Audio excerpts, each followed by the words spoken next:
Good morning. This is Laurie with 88 Angels. Look what I found yesterday. I was coming back from the store and I went to get the groceries out of the back of the car.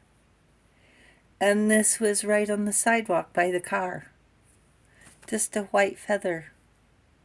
A little reminder that we're not alone. That people care about us. That angels are with us.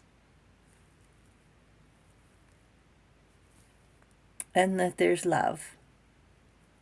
Just from the little feather, like a sign from heaven, a little reminder.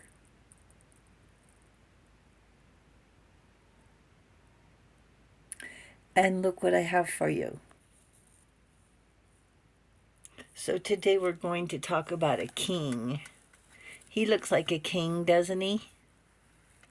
He's got on some sort of crown. Look, here's a snake. Powerful. He's our thinker, a philosopher.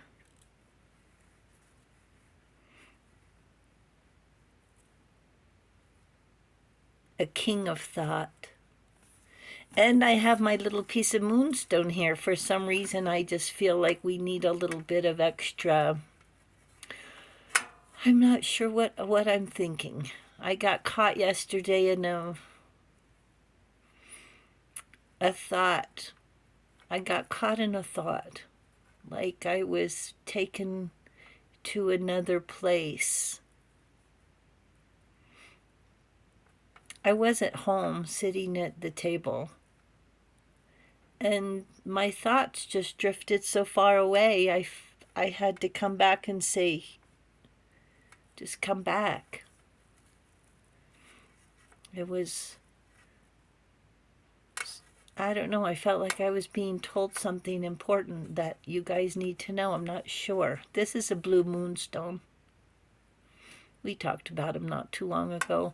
So let's look at our cards. Rochelle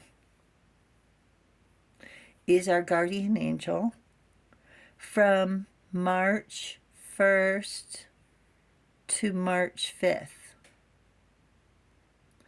God seeing everything. Everything. Not just this or that. Everything. Restitution. Finds stolen objects and discovers the person responsible. That's why I keep saying, give it to the angels. They'll take care of it. You take care of yourself. They'll take care of all this mess. And we have here the King of Air. You the King of Air, the philosopher, or do we need a King of Air? Some way or another we need a King of Air in our life, right? Look at his crown in the tree. Is that a bird's nest maybe for later? This is a cold card. Look at the icicles. Knowledgeable, objective, respected. I'm getting cold. Look at this, guys. Cold. And we have the 10 of fire, the 10 of wands.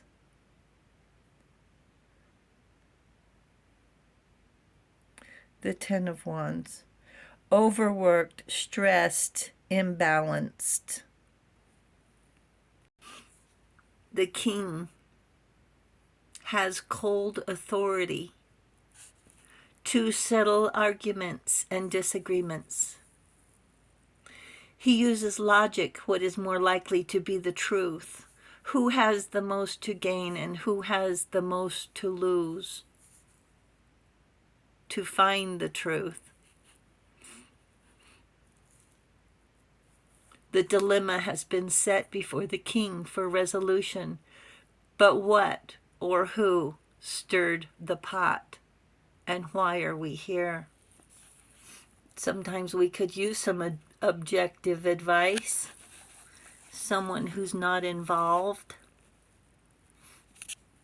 The Ten of Wands is overworked and underpaid. Unfortunately, that's what we do. We overpromise, overbook, overschedule. We get drained, exhausted. We get so tired that we don't sleep well. And that's the craziest thing to me.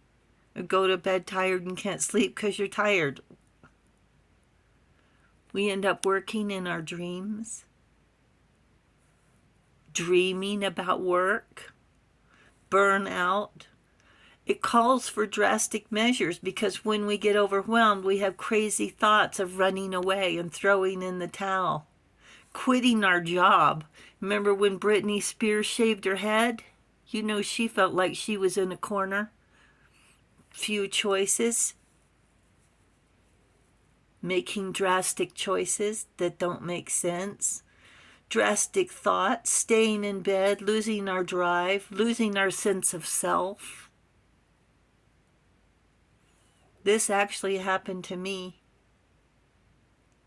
I got so sick, and the do-gooder, egotist, didn't let me sleep or get well. They caught me in a low point and kept increasing their demands when I had no energy to object or stick up for myself. My doctor wanted me in the hospital. Who was going to take care of my toddler? An egotist? I would cough for hours and then get screamed at for being weak and not good enough. The Ten of Wands might sound like we're like being overdone, is self-inflicted.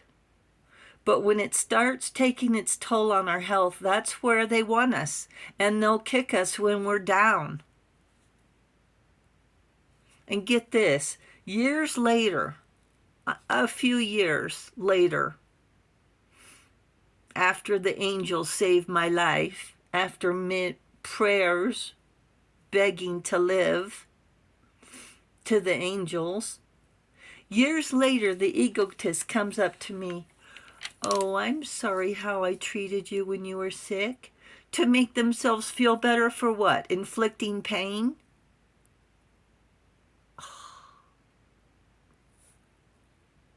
I lived because I promised God that I would leave as soon as possible.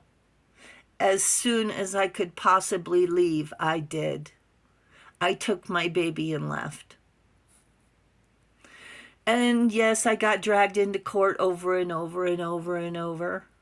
In front of the King of Swords, the philosopher, trying to make sense of why we're in court again and again and again.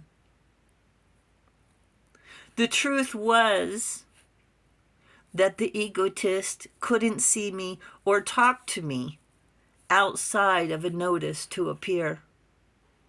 The judge stepped into his King of Truth mode and put an end to the charade. Angels say we are giving you protection when you least expect it, when you need it the most.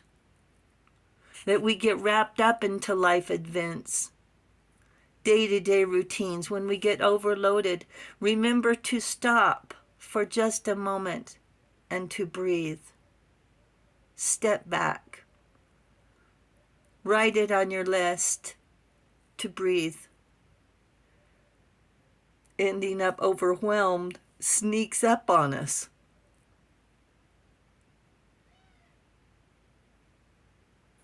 I'm like, uh-oh. Here we are. Uh-oh. Realizing. It's like forgetting to wear sunscreen and we don't have our protection when we need it. Forgetting to put it in our bag. When we left it on the counter, right there. Anything to avoid panic. Keep on hand. an extra car charger, carry water, hand sanitizers, hand wipes, extra cash.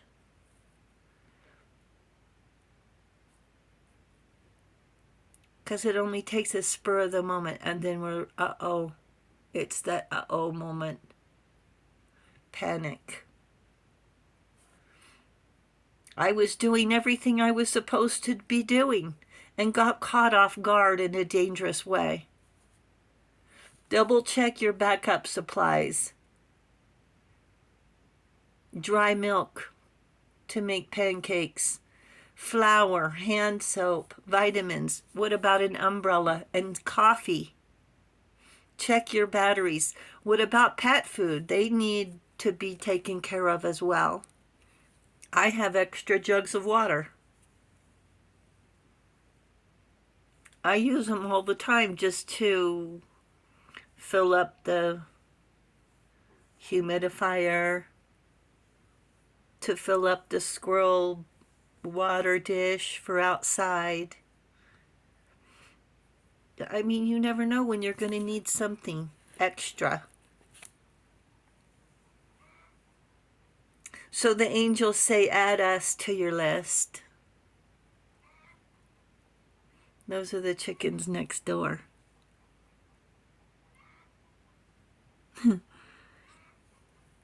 The chickens next door talking. The doves got in a